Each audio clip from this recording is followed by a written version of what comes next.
एक बार सास ने बहू से कहा कि मैं कार्तिक स्नान करना चाहती हूँ।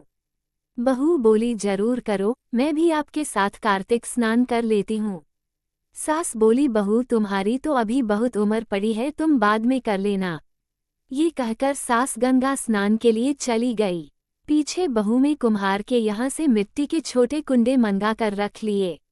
बहू रोज सुबह जल्दी उठकर नहाने के लिए कुंडा लेती और बोलती, मन चंगा तो कुंडे में ही गंगा। सास नहाए उंडे बैठ, मैं नहाऊं कुंडे बैठ। बहू के ये कहने पर कुंडे में गंगा जी आ जाती और बहू नहा लेती। एक दिन नहाते वक्त सास की सोने की नथ गंगा जी में बह गई। जब बहू ने नहाने के लिए कहा मन चंगा तो कुंडे में ही गंगा, तो गंगा जी के साथ ही नथ भी कुंडे में आ गई। बहू ने सास की नथ को पहचान लिया।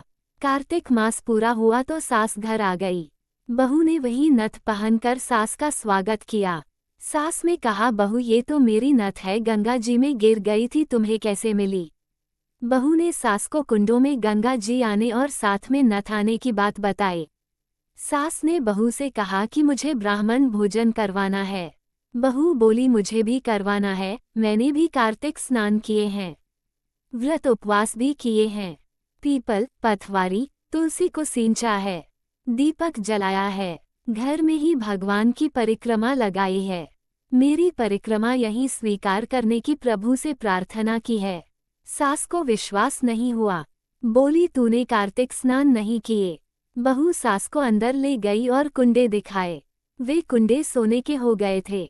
अब सास को विश्वास हो गया और खुशी खुशी दोनों ने व्रत का उद्यापन किया। ब्राह्मण भोजन करवाया, दक्षिणा देकर उन्हें विदा किया।